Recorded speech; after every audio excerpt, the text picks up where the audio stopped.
గురువులని మర్చిపోతున్న ఈ రోజుల్లో మేడం గారు చెప్పినటువంటి ఎప్పుడో ఒక 15 సంవత్సరాల క్రితం తను చెప్పినటువంటి విద్యార్థి ఇంత ఖర్చు పెట్టుకొని ఈ కార్యక్రమాన్ని నిర్వహించడం అంటే సో ముందుగా రమణ మేడం గారి శిష్యులందరినీ మనం ఖచ్చితంగా అభినందించి తీరాల్సిందే.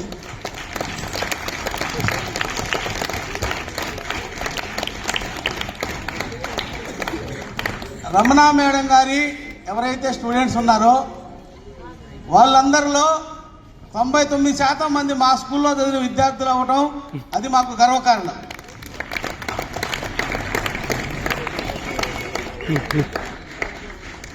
అంటే ఒక మేడం కోసం మేము ఉన్నామంటూ నిలబడాలంటే చదువు చెప్పే సమయంలో మేడం గారు వాళ్ళని ఎంత ప్రేమతో దగ్గర తీసుకుందో, వాళ్ళు చదువులో కానీ ఫైనాన్షియల్ కానీ వెనకబడి ఉంటే వాళ్ళని ఏ విధంగా ఆదుకుందో, ఇవన్నీ చేస్తేనే అంత అటాచ్మెంట్, అంత బాండింగ్ ఏర్పడుతుందండి. సో నాకు తెలిసి ఒక టీచర్గా మీ జన్మ ధన్యమైంది మేడం.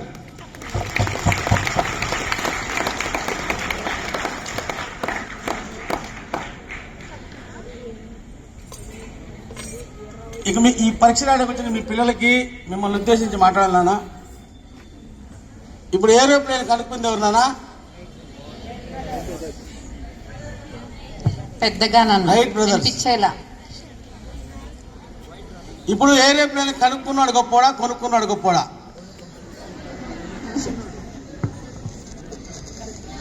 కనుక్కున్నాడు గొప్పోడా, కొనుక్కున్నాడు గొప్పోడా? కారు కొనుక్కున్నాడు గొప్పోడా, కనుక్కున్నాడు గొప్పోడా? సో మీరు పెరిగి పెద్ద అయిన తర్వాత కనుక్కుంటారా, కొనుక్కుంటారా? కనుక్కోవాలంటే అంత ఈజీ కాదు. కొనుక్కోవాలంటే డబ్బులుంటే సరిపోద్ది, కనుక్కోవాలంటే మాత్రం మీ బట్టలే కాదు బ్రాండ్, మీ బ్లడ్కి బ్రాండ్ ఉండాలి.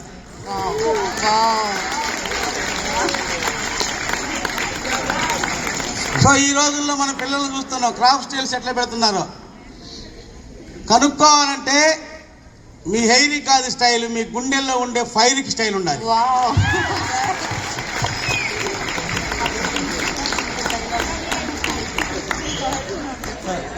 సో మనం కొత్త బట్టలు ఒంటి మీద పడగానే మన బాడీ స్టైల్ మారిపోద్ది, నడక కూడా మారుద్ది.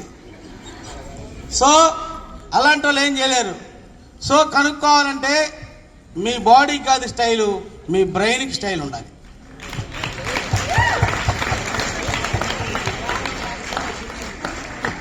అంత టైం ఎక్కువ లేదు కాబట్టి నేను సింపుల్గా ముగిస్తున్నాను.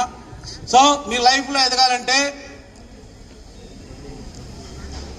మనం లైఫ్లో ఎదగాలంటే మజిల్తో పనిచేస్తే లేబర్ అవుతున్నానా, ప్రజలతో పనిచేస్తే ఎంప్లాయ్ అవుతూ, కానీ విజన్తో పనిచేస్తేనే లీడర్ అవుతూ.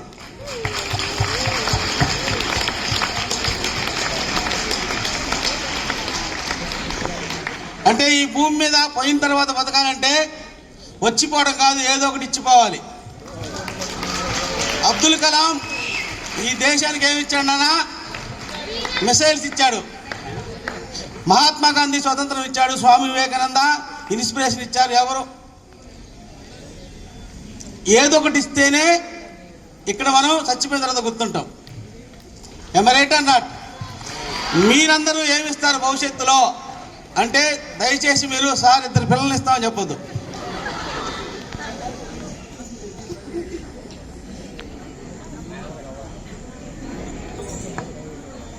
సో 10 పిల్లలు వస్తుంది.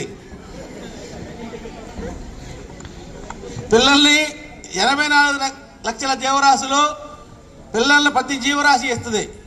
ఇంకా బ్యాడ్ ఏంటంటే ఇప్పుడు మనుషులు పిల్లలు పుట్టట్లేదు. సో ప్రతి జీవరాశి సహజంగా పిల్లల్ని కంటుంది. ఇవాళ మనుషులు పిల్లల్ని పుట్టకపోతే కృత్రిమ గర్భధారణకు వెళ్తున్నారు. సో మనుషులు చాలా కోల్పోయారు. మీకు అర్థమవుతుంది నాన్న? మనుషులు చాలా కోల్పోయారు.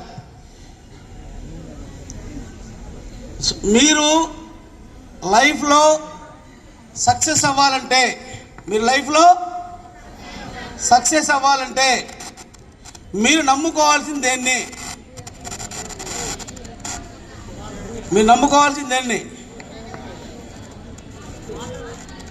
చదువు లైఫ్లో సక్సెస్ అవ్వాలంటే అంటే పేదవాడికి వజ్రాయుధం చదివే. ఓకేనా? రైట్.